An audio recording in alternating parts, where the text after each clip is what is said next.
Hi, I'm Walter Don with 2Me Creative Media and Design, and I'm here to show you our first tutorial on how to use Adobe Premiere.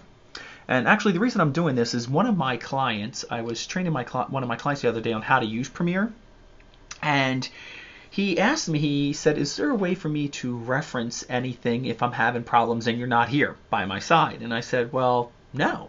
So I said, that's a great idea though. So a little shout out to Rob, one of my clients. Because of him, I'm actually going to start making some tutorials that you can either go to YouTube or right on our website at 2mecreativemedia.com and go to our tutorials link, and you can click on that link, and more and more, we're going to be more and more tutorials out there on how to use Premiere, After Effects, Cinema 4D, Photoshop, and this will be a great place for you to reference if you have any issues. So let's get started. Let's actually open up Adobe Premiere, and I'm actually using the Creative Cloud version, the newest version of Premiere, which I love. What I'm going to be showing you today works in the Creative Cloud version as well. It'll also work in CS4 and above. So you'd want to click on a new project. So we're going to click on a new project. We're going to call it tutorial. Oops. Of course, you got to spell it right. Tutorial. We're going to call this B because I've already actually done this a couple of times. So, and we save it right into this folder. We're going to hit OK. And as you can see, when it opens up, you actually have nothing in here to start out. That we have no assets, nothing in the windows. We don't have a sequence. And so the most important thing is to first create a sequence, because you need a sequence to bring your video into. So your sequence settings kind of depend on your camera settings. So let's go File, and there's a few ways to do this. You can go File, New, Sequence, or you can right click here in this box, your main box for your assets, and create Sequence. Now the camera that I use is an AV-CHD, it's Panasonic, and these were my settings that I was shooting that day in my camera, 1280 by 720 at 30 frames per second. I'm assuming that most of you are probably using DSLRs, so you just go under your DSLR, digital DSLR, or SLRs, and then you would click on 720 or 1080. I don't know what your settings are, but whatever they are, that for that day that you shot, you would click and create your timeline from that. I'm just going to use the ones that I have. Now I didn't name my sequence. You can if you want. It's totally up to you. And if you have bigger projects and have multiple sequences, it's a good that's a good habit to get into. So how do we import our assets? Well, there's different ways to do that. I'm going to go over off the three that I use the most, which would be number one would be your media browser right here. And in your media browser, you can click into whatever hard drive that your assets are in. And actually, they're not in that one. They're there. So let me go back up here. Getting ahead of myself a little bit. And in here, you'll see tutorials, and then you can see these are the assets that I shot for this project.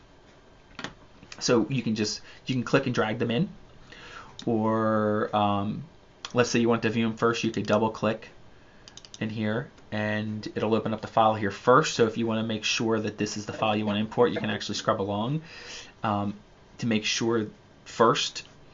Another way is right in here, you can go to New Item, Import, or you can just do it the old way, is just File, Import. So I keep going into the new, if you look in here under new items, these are other things that we're going to be using eventually in our timeline. So this is the other way you can also pull these items in to your assets folder.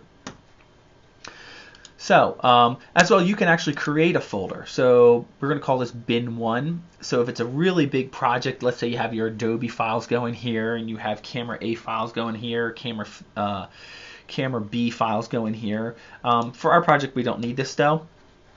We're just actually going to real quick just import from right here. So I'm just going to use Command click and click on these assets and just drag them up in, and it'll pull them in. So now that we have our assets here, we can get started on our editing. Okay, this is great. Now we've imported our assets over here into our window. We're actually going to bring them onto the stage and actually work with them. And there's a few different ways to edit, and we're going to show you both ways, the two ways that are most common. So first thing you need to know is your tools. We have the razor tool, which is right here. Shortcut to razor is your C. Brings up your razor tool, which is you're going to use a lot. and then V will bring up your selection tool, which is the other tool you use the most. Sometimes you'll use your hand tool, which is just H. And you should get used to using your shortcuts, you know, your V, C, and H right on your keyboard, because it'll just save you time instead of having to go back up here and reference these things. Sometimes you can also dock this down here, so it's right here, but it's just easier to push your shortcuts. So let's bring in some video. So this is actually from camera 1, the main camera. Bring this in, bring up this audio to here, and then the .movs are from my DSLR. So let's bring in this asset. Doesn't want to come in right now. Oh, there it is. There it is.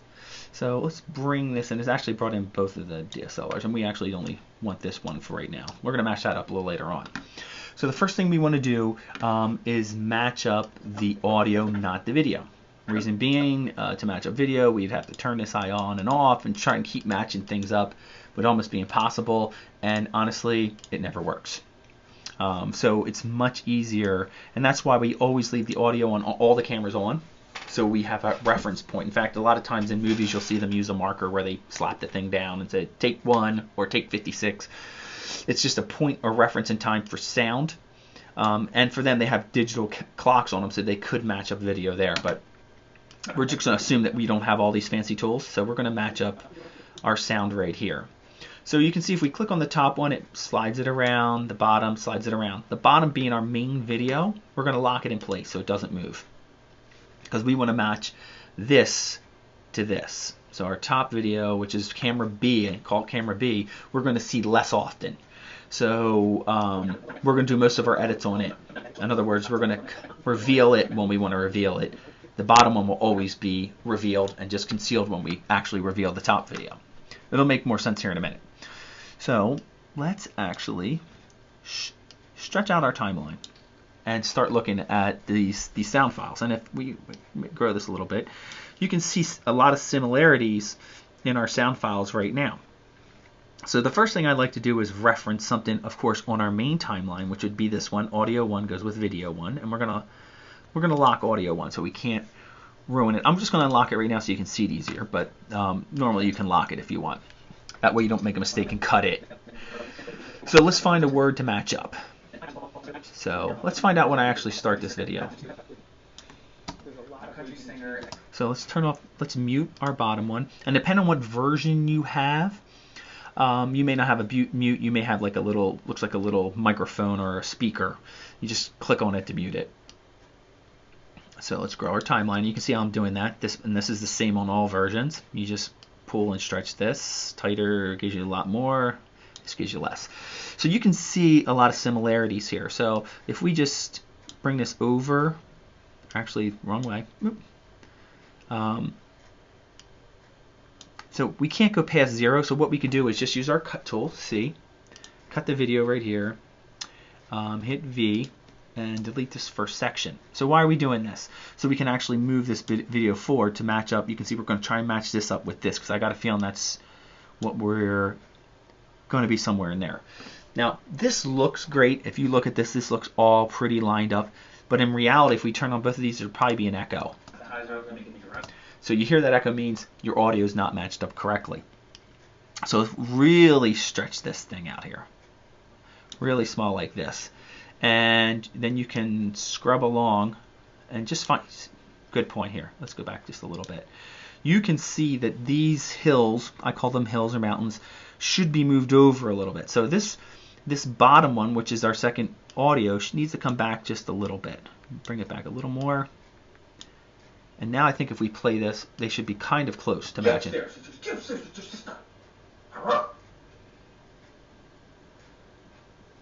Hi. Hi. So, and this is kind of where we start the video. So if we listen, and I'm going to do a little, and we're going to go a little further along here, and we're going to stop it right here. So let's open this up so we can see what we've done here. Now it looks like we went a far way, but in reality we only just went a few seconds. So this is probably where the video starts. So let's unlock this layer so we can work on it. So we're going to unlock it, and we're just going to use our C, which is our razor tool, and we're going to slice. And you can see as you slice, it slices your sound file as well because they're connected, they're linked together. So if I slice the video here, okay, and it automatically snaps to that line. So you get these, I have it set to snap 2 lines, so it'll snap right to that same point. We then would hit our V tool, which is our selection tool, and we just delete all this stuff up front. And now we can highlight it all by creating a box around all of them, and we want to drag this stuff all the way back down to 0. So we start at 0. So now when we start, hi, Walter Trudeau. So now let's scrub to a part in time. So let's turn off our top eye, and let's move along. This is me talking in the video, explaining why I'm doing this video, blah, blah, blah, blah, blah. And this part right here, we're opening up the cream cheese, and it's on the countertop. So when I turn this camera on, it should be on the countertop, and you can see that's exactly where it is. And if you look through it, it's opened here, opened here. So our video is pretty matched up. See, that's what I said. Once you match up sound, video matches up really nicely. All right. So what I do for editing on something like this is, number one, I turn off one of my sounds. I want the sound from my main camera because we did this with high-end speakers. So I'm going to turn off the sound from my secondary camera, my DSLR, and just do that. It mutes it. Secondly, what I want to do is I want to turn off the layer above the layer that I'm working on right now. And I'm going to show you why we do this in a second. So we're going to turn this layer off. In other words, when we're looking down through heaven, we're coming down, looking down through this point in time, you see things in the layer that they're in. So in other words, this only sees this layer, and you can see that's all it sees. If I turn off this layer, it sees the layer below it. So what we're going to do is we are actually going to, let's do this in reverse. Turn this off. We are going to drag things up to the layer above that we want to see. So if we want to see this point in time, which would be a great point in time to actually have the secondary camera on because we want to see close up what's going on here, we're just going to hit our C tool. We're going to cut this. We're going to cut the upper layer, and we're going to come over here in time. All right, so we're going to say here we want to come back to where we can see something. So we're going to cut it here, cut tool. We're going to cut it, selection tool. So let's see how this looks. Coming along, it shows me cutting it, goes back to me talking. So, and then what we'll do is all along the side. So in other words, we don't see this layer here because we have the eye turned off. But when we cut it and bump it up, as soon as we bump it up, it comes to a layer where it's actually, we can see it. So we'll see it before we see the bottom layer. And that's all we're doing. And we're going to show you a little bit how to put transitions in here. As far as like a dissolve, cross dissolve, or a flip.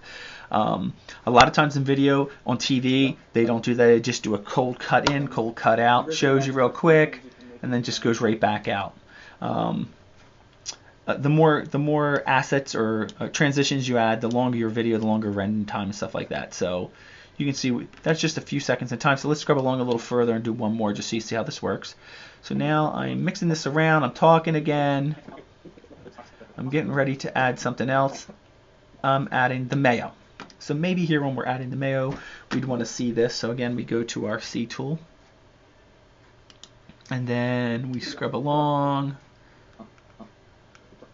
And so maybe we'll leave it down there a little longer this time. It depends on you. It's totally your preference. And we're going to hit the C tool again. V tool. And the V tool will just bump this up. There you go. It bumped up perfect that time. So, and you can see, let's take a look at what we've created so far. So, very simple recipe, just a few items. And the great thing about this recipe, again, is you can make it your own, and I encourage you to do that. So editing and what you see and when you see it is totally up to you. It's subjective. This is more of just showing you how to do it. This tutorial is about how to do it, not really the video itself. So you can see as we get here, we go to this one, you can see us putting in the mayonnaise. Something like that you'd want to be close up on. Let's say you were like, okay, that's enough closeness. I really want to see him. You can drag this back over like that. And you can drag this bottom timeline back. See how it's non-destructive? And that's why I leave things in place. Some people will edit and not leave things in place. For me, I think it's better to leave things in place so you can actually drag them. So if you make a correction like that, it's very easy to make the correction. So now and the egg actually helps once you cook it to actually firm everything up. So there I am talking again. I do a lot of that. So we're moving along here. So let's see if we have some more drama. So here we have drama here. This is good stuff here. We're pouring this mixture into the bowl. So again, we're going to use our C tool and then just scrub along using your scrub bar up here to here would be a good place to end it. C, D, drag it up. So again, let's take a quick look.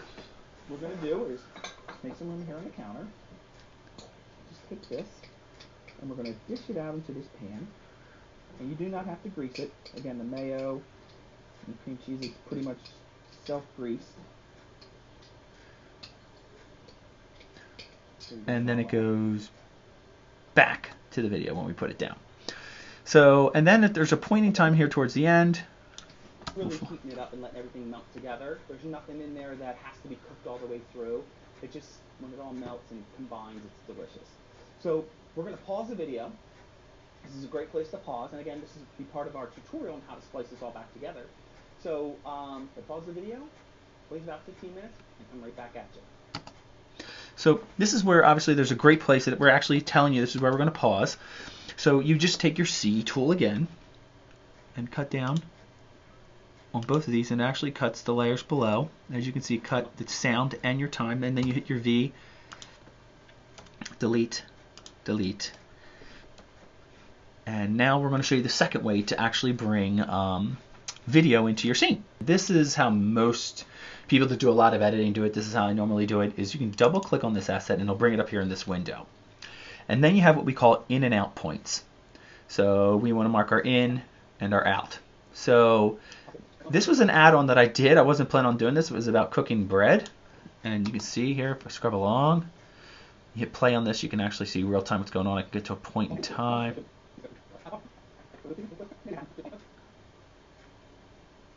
Here I am, and let's see. Okay, so that's probably where I'm going to start. Let's make that an in point, and then scrub along. And look, I'm getting a phone call. In a few minutes, I'll get back to you, and I'll show you how we finish everything up. Other than that, thanks so much. So then here would be our out point. So this just saves us extra editing down here because we know this is exactly what we want to butt up to our existing video. So all you have to do is once you do that is just have your, this is important, have your scrub bar where you want it to bring it into the timeline, and then just click on this and it brings it in. So this is the main video here. So what I'd want to do is bring the sound file up to match. Nice and tight and clean. And when you stretch these things out like this, let's bring this in. When you bring them together, they usually create a point in time. Let's bring this a further apart. Yeah, like this. So we're there, and we have this. Let's watch this. Okay. So wait about 15 minutes and come right back at you. So a good transition here would be, instead of having it just go to cold cut like that, is over here on our side under effects. You can see that we have video transitions. And for something like this, I like to do maybe a dip to black. So you just hold this over and you see how it highlighted both of them and put them together. Let's see what happens here when that happens. I'm right back at you. Cool, perfect. So in other words, let's see a couple of the other ones. We have a dip to white, film dissolve. I don't really like that. We have iris box. Just check these out, just see what they look like. Back at you. Okay, well, so that's totally up to you as the person doing it. Something like this, or I'm doing a cold cut like that, I always just do a dip to black. So it's like 2 seconds, comes back at you. Now, in later videos, what we're going to do is we're going to actually show you up here in our effects controls how to actually click on this asset and actually manage it, stretch it. This is a little further down the road. This is our next video. This video here is just basically showing you how to bring assets in, splice them together, and make them work.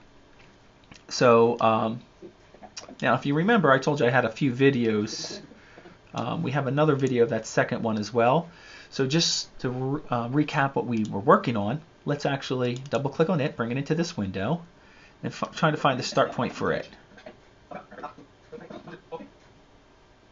And this is kind of almost near the start.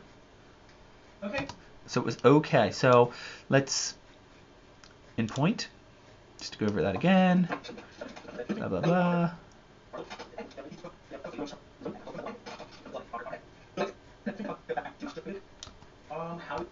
So let's actually do it here, which is a little short of my time, but I'm going to show you how we can what we can do. So let's bring this in here. Let's bring it into our timeline. So it brings it in Command Z. I'm actually going to stretch out our timeline. I'm going to bring it in over here. We're going to bring it in, and then I'm going to bring it on top.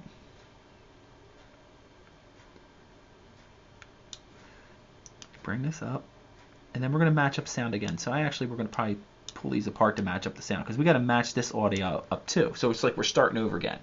So we want to, just to recap how we did it on the other videos, we're going to stretch this bad boy out like this.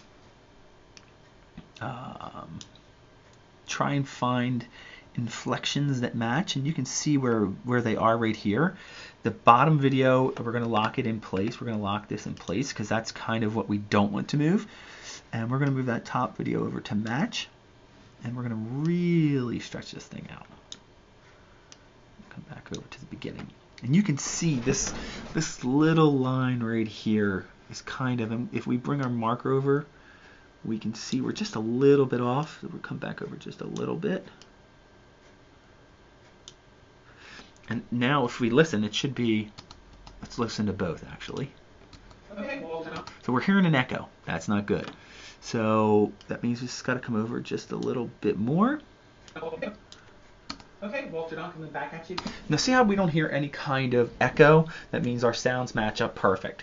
So again, we can mute the bottom one because we really don't need it. We can come back. This is our main video. Since this is our main video and we know that's exactly where we want in time, we just cut our top video, hit delete, unlock this layer because we can't move it if it's locked, stretch this back out, grab these, move these over, and butt them up. Let's actually move the timeline in here a little bit. And they're all butted up. So now let's do our little dip to black again. We're going to do our dip to black. Let's do the dip to black on our top one just so we can see what it looks like, even though we're not going to use the top one. Right back at you. Okay, Walter, I'm coming back at you again. Real quick, I wanted to go... Because we actually can't even see this on the top one right now because we haven't pulled anything up. So let's actually, if we scrub along here, we can see that we have some olive oil that we're going to be pouring onto our food, onto our bread. So this is kind of important. I think this would be an area where we'd want to see it. So we're going to go to our C tool for cut. We're going to cut the video here. Scrub along for here. Good action here. And right there is where we're going to stop. So we're going to cut it here. V, pull this up, and now we'll actually see that close up. So here's, let's look at it. And I'll just drizzle it on top of the bread. There you go. Look at that. It looks beautiful. Spectacular. You don't need to go to cooking school to do this. It's very easy. And then right into the oven. You got an olive oil. Actually, that good. And on top of this, if you wanted to, you can put some garlic. We have fresh tomatoes. Sometimes I'll cut up just fresh tomatoes and put on top of there, or bruschetta. You can get bruschetta from the store, make it on your own, and you can put it on top of these when they're done cooking. It's absolutely delicious. So let's toast these up in the oven. Why aren't flip this? So we'll put this on the top shelf, because we kind of want to keep it a little bit slower than our dip. So like I said, in a few minutes I'll get back to you and I'll show you how we finish everything up. Other than that, thanks so much. So we don't need any more of our top video because everything matched up right. So we're pretty good here. So now what we're going to do is bring in our last part of our video, which is this one here, which is the ending. Just drop it in our timeline. But actually here, let's go Command Z. Let's actually double click on it, bring it up here, and find our in and out points. Because there's me adjusting the camera, getting ready to go, adjusting my pants. Ooh. So there's where I'm about ready to talk. So make that our in point. And then down here at the end. Different ways we're going to actually move forward with this with our company, and I encourage you to watch all of our videos. Have a great day. Thank you. So that would be our out, and that would be the end of our video. So then all we have to do is, we're right here in our timeline, bring that in, and V,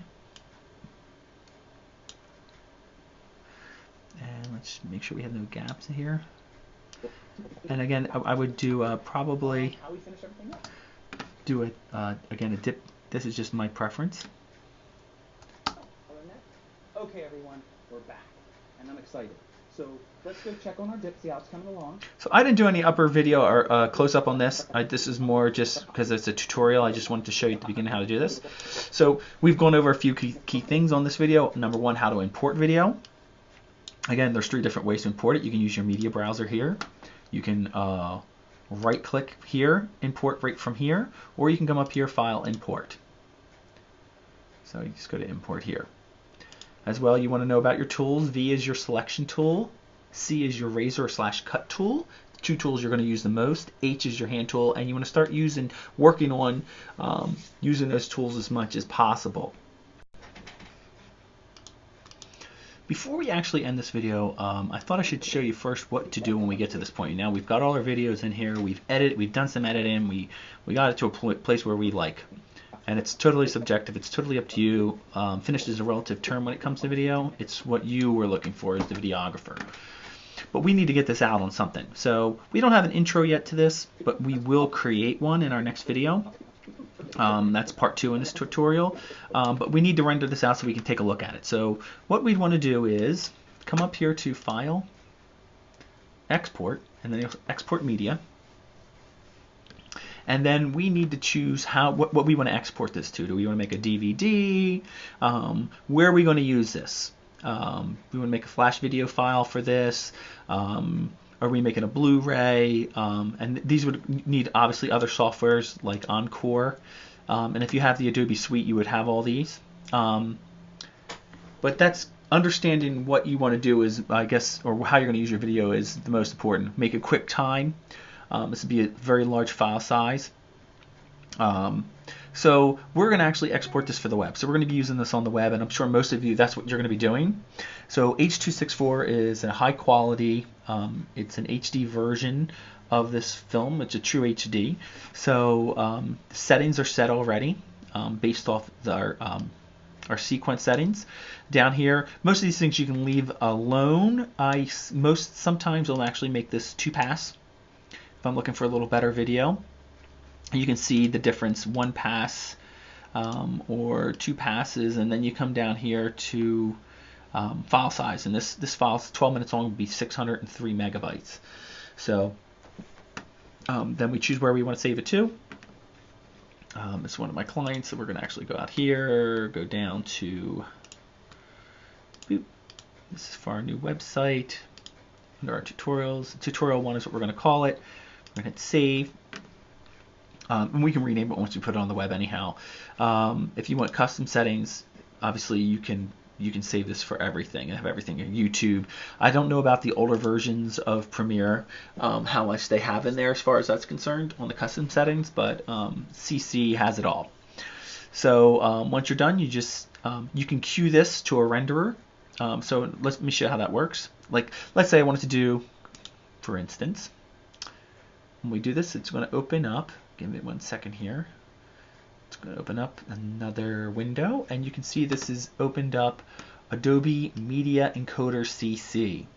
And what's great about this is, I'm going to pull this off screen right now, I have multiple screens running here, so we're going to File, we're going to export this media again, and now let's say we want to make some DVDs or some Blu-rays. We're just going to say DVDs. So, and we're going to queue that. So give me a second. So what happened was it added this to the queue render file.